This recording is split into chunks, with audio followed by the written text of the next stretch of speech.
But Becca, my life is really good. There's nothing wrong, no emotional issues, and I still can't stop drinking.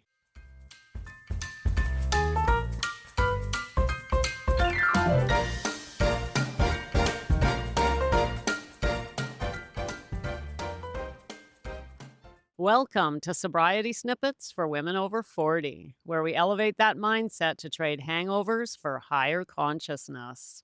I'm Becca Jacobson. Welcome to a brand new week here in Snippet Land. It's Monday. It is June.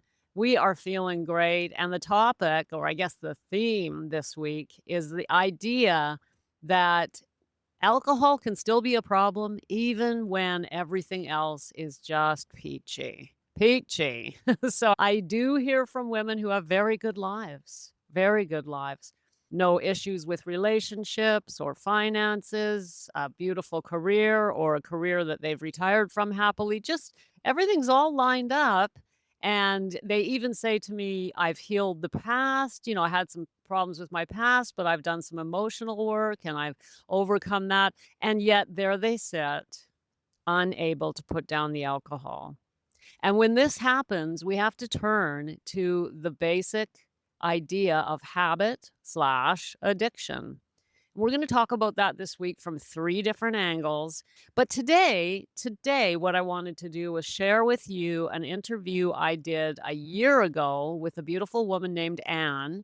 And Anne's life mirrors what I just described. So I thought it would be a great way for us to launch this week. This was originally aired back in May of 2025. Here is Anne's story to kick off this week in Snippet Land. Welcome, Anne. I'm so glad you decided to come and join me here on the Snippets. Thank you. I'm very happy to be here, and I appreciate the invitation. Awesome. So, Anne, I can't wait to start asking you some questions. You've been doing so amazing in my world that I'm really glad you're here.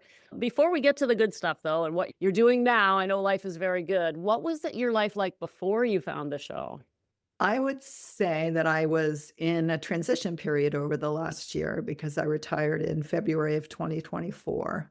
And for me, although I absolutely loved my career and found it incredibly fulfilling, it was also an emotionally draining career, especially really the years during COVID and after were particularly stressful. I worked with children, and it was a tough period for many of them and for their families.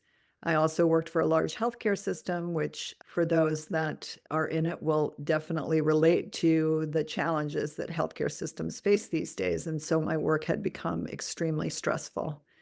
And even prior to that, I was a single mom raising a daughter mostly on my own, off and on over the years.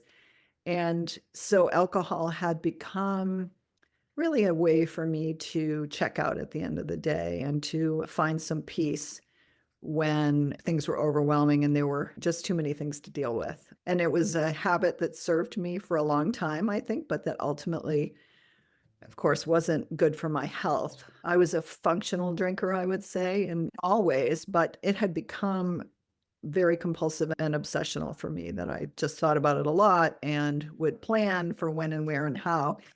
And once I was retired, I continued that routine, but Right. The routines. excuses were gone. Wait a minute. I shouldn't be. Exactly. Yeah.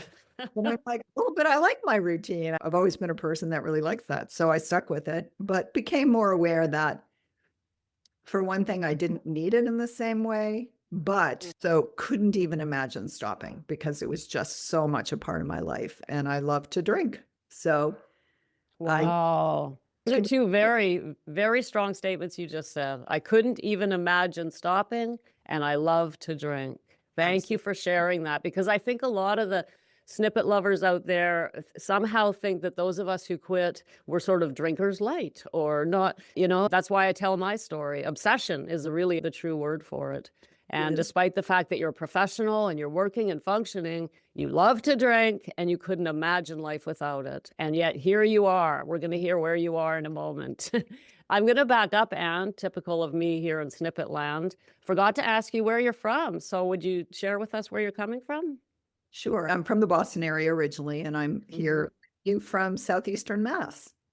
Southeastern Mass. Awesome. Spring has sprung and everyone's feeling joyous. That's great. So tell me something. So you get to this point, you can't imagine quitting, you love drinking, but you're concerned, right? You've got concerns brewing. So, in what way did you seek out help? What areas? I know you found the podcast. What else were you doing and how did you find me? Tell us that story, please. Well, probably over the last, I'd say maybe also 4 years. And again, I'll sort of trace it to after the COVID changes started to lift. I began to think about needing to moderate my drinking. And I don't know how many of us start with this idea that, Good old moderation. yeah, oh, come on. If you could moderate, you wouldn't be thinking about it 24/7. So, Exactly. and yeah, it was something, I guess, for me, I had to learn that it wasn't possible. And then I also quit for 2 months one summer. I don't even remember when. Made no other changes at all. Didn't do any of the work that I've come to understand through your program and through you is needed, which is funny given that I'm also a therapist. One would think I would know that. And of course, the rules don't apply to ourselves necessarily. I Yeah. don't always think so. But yes, definitely for me. Yeah, so had thought about it and even quit for a while and became aware that that wasn't working for me and that if I couldn't moderate and if I couldn't quit, then regardless of the amount I drank, I clearly had a problem. Right. Yeah. I love that. So I just took note of what you said. You said, I had to learn that moderation doesn't work. Yes. That's very interesting to me because I'm over here in snippet land and I'm like, I told you that already, but we have to learn it for ourselves.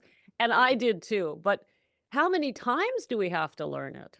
Because I tried to moderate, I don't know, 1,000 times in 30 years. But we do. We have to get to that point where we realize I can't do this. Isn't, when do we got to throw down the gauntlet? So you got to that point, thank God. And then you started, was it books, podcasts? What was your plan? Okay, I need help. What's the plan? Well, it's funny. I absolutely did not have a plan. And I feel like it's a blessing from the goddess or something because friends were chatting about what do we call it? Dry January. And my partner said, "Oh, let's do dry January." And I thought, "Oh, that sounds awful. Maybe I'll try it. I don't know. We'll see." And he was really determined. And so I thought, "Oh, all right, I'll do it, but I'm going to hate it and it's not going to work." And then I just happened to be on Facebook and I saw your call out there for Juicy January. And I loved it. Right. I thought that term was just great.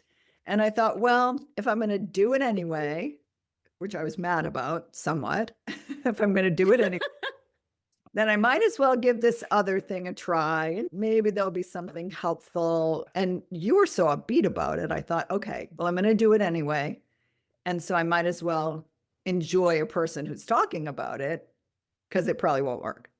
So, I love that. I forgot about that, Anne. So, first of all, everybody, let's point out Anne was pouting. She admitted it, but that she described it. It was pouting. She said, "I would had to do it anyway. That's pouting." So, you but know, she was, yeah. And I talk about pouting on the show, right? That emotional maturity that we really think we have, and there we are pouting. But anyway, I just had to tease you a little bit there. I totally forgot for a moment that you came in through Juicy January. So for the listeners, in case you don't know or you're new in Snippet Land, Juicy January is my version of dry January because at our age, who the hell wants to be dry anything, right? That's the theory. So yes, we go alcohol free, but we're definitely not dry in any areas. So Anne joins me in January 1st. What was that like? Let's talk about the Juicy January journey. it was incredibly helpful. And I would say that moving directly from sort of the perky sell for me, which was you made it sound optimistic. And I thought, right, well, I'll listen to this. But I was hooked very quickly for two reasons. One was that I very quickly realized that I had stagnated in my personal growth. It just sort of hit me squarely in the face like, wow, how is it possible that for all these years you just kind of coasted? And I look back on it and think, well, I kind of had to. It's just where I was at that point in life. And how easy it is to lose track of the ways in which we need to challenge ourselves and the ways in which we need to really think about self growth and being the best person that you could be. that journey was just, journaling, which again can be a bit of a hackney overused kind of intervention that people talk about, but it was not. It was remarkable to sit down and really think about some of the ways in which, let's see, sort of repetitive thoughts and my own inability to face some of the difficult things that I had gone through in life had just crept up on me. And alcohol, sneaky, sneaky alcohol, had completely convinced me that I didn't need to pay attention to those things and that I could just coast. Wow. Amazing. That's amazing self-awareness. I love the fact that you didn't blame yourself. So I see you saying, well, I look back and I saw that there's no growth here. And you're a therapist and there's no growth. And instead of being down on yourself, you recognized it, stepped up. And I mean, that's just amazing. And you were one of the things about Juicy January is it's 31 days. We show up together every day. And me, I'm there every day for 31 days. And that's hard, but you were there. I saw Yeah. you there. So, what happened after Juicy January? Tell us the rest of the story. Well, I have to think about kind of what was the order of things, but yes, we did meet. That was the other thing when I said, well, two things when you asked me kind of how did I come on board? And one was the daily meetings that you just referenced, which were incredibly important and were this kind of lifeline because the quitting process was really challenging for me and that frightened me a lot. Like I had a lot of physical symptoms and nothing life threatening by any means. And it was very uncomfortable. And so Yeah. being there every morning felt like, okay, this is a little scary, but I know Becca and her world know people that have done this and gotten through it. And so I'm going to hang in there. And the other people that joined, I so valued seeing their names on the morning sign ins and knowing that there were others out there that were also sort of buckling down and doing the work. And Yeah. that carried me. Yeah, that it was a powerful, powerful month. And there was a group of you women at the end of January. I invited all of you to stay with me, and it's April now. So obviously, you took me up on that offer. So I I know that on February 1st, when we all completed Juicy January, you signed up and you joined my 8-week perspectives experience. And what was that 2 months like for you? It was also so helpful going through the exercises. Well, it being able to go through the exercises at our own pace, for one thing. So, kind of whipped through the first 2 weeks, and then I got to forgiving others and self forgiveness. Wait a minute. Let me slow down here. Kind of Right? like the stone wall there. Yeah.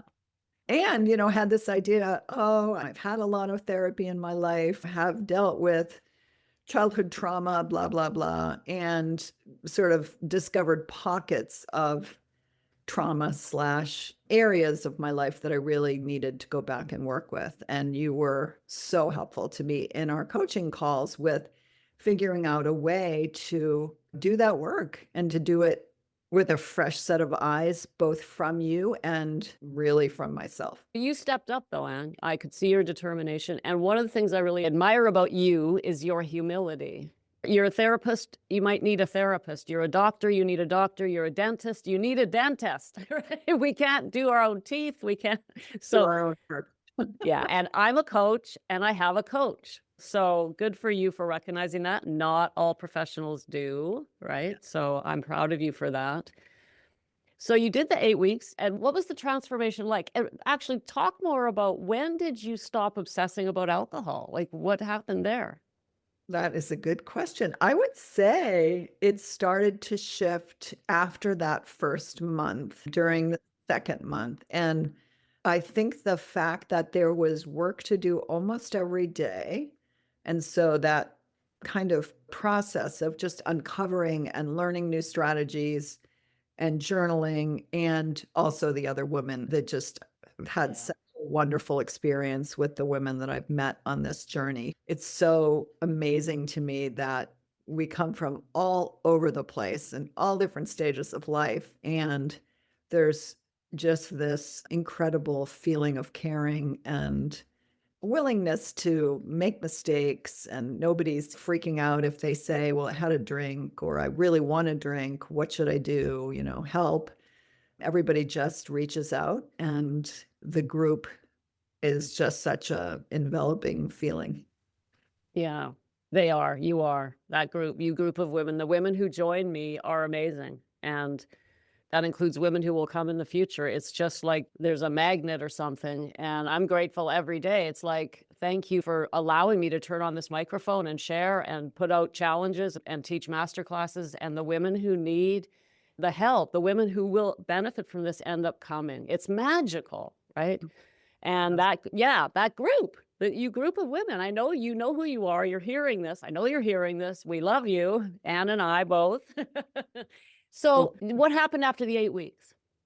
so after the 8 weeks, you and I had our sort of checkout talk, finish up talk from the 8-week perspectives course. And it became clear to me too that you do a lot of work around keeping things fresh and adding in new material. And even the additions to the 8-week class that we're in the process of making as we were in the midst of it just held a lot of promise for me. And I love the idea of continuing to meet with the women that I had met during the perspectives course. And so we are continuing to do that weekly. And Yeah, we meet once a week while you're all doing the course, and at the end of the 8 weeks, women are just staying. You know, I make them an offer to stay, and they're staying because when we start growing, look out, gals, there's a new addiction on the horizon, right? it's It's true. it's true, I know, right? So, True. Anne, tell us, what's one change you made during your time with me that you'd share with anyone struggling with alcohol? Probably creating a safe space at home, which can be an office or it could be a chair, because we all tended to share with each other where our places were during group that we were doing the work. And having that place, if I think of it in behavioral terms, it's like a little stimulus. You go in there and you think, oh, this is the place that I sit down and think about both what's changed and what still needs to change. And that is huge. To give yourself that time and space is a beautiful, beautiful gift. Wow. Thank you. Because that's me nagging in snippet land. Do you have your sacred space? Are you doing your 5 minutes of self care today? On and on I go. I want all snippet lovers to do that, even if you're drinking, because it starts something. So I love that stimulus, therapist language. Absolutely. We're like Pavlov's little dogs. We go into the space and we start feeling calmer. We start feeling better. We realize this is where I look after and love myself. Love that. That's the one thing, gals. You heard it here from Anne. Get your sacred space up if you don't have it yet. So, Anne, what would you say to anyone who's out there trying to decide if they should come and talk to me and get some help here in Snippet Land? Just do it. Just do it. Again, give yourself the opportunity to find a more peaceful life. Beautiful. I can't add anything to that. It's beautiful. And thank you so much for coming, doing a snippet length interview and sharing your journey. I'm glad you're in my world. Have a beautiful day. You too. Thanks for having me. My pleasure. Ah, what a pleasure to revisit that little conversation. And thanks again for sharing your story with us here in Snippet Land. And gals, if it resonates with you when I mention having a really good life, but still struggling with alcohol, the key to that, gals, and we're going to talk about it on Wednesday, is reprogramming the mind and the subconscious. And by that, I mean, we have built in our minds little pathways, and we can reprogram those. We can build new pathways to form new habits. And we do this with the proper support and the proper guidance, and we do it with a lot of patience and a lot of compassion for ourselves. At the same time, you're going to want to be doing some identity work. Again, I'm going to talk about that on Friday. So stick around here at Snippet Land this week because we are talking about when your life is all nice and cozy, but you still can't stop drinking. And if you'd like to talk about the best path for your personal journey, today I've opened up my calendar and I'm inviting you to book a call with me. No pressure, just a conversation where you get to share a bit of your story and I can help you decide on the next best move for you based on your particular situation. Go to the show notes, tap that link, book that call, and let's chat. It's time we met, my dear. Thanks for popping in. Be sure to come back next time so I can keep your head on straight. Sending you buckets of love.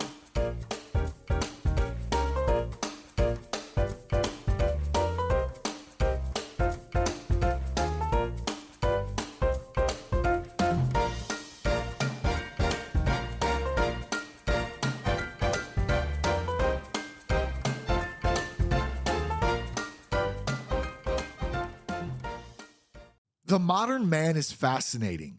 He has a standing desk. He takes creatine. He listens to podcasts at 2 times the speed. He owns 3 water bottles and he follows 6 productivity influencers. Then every weekend, he drinks enough alcohol to tranquilize a rhinoceros. If any of this sounds familiar, I'm Shane Raymer, host of That Sober Guy podcast. We talk performance, we talk purpose, we talk leadership, and we talk about building a better life without alcohol. Because the answer isn't another life hack. It's removing the thing that's holding you back. Search That Sober Guy wherever you get your podcasts.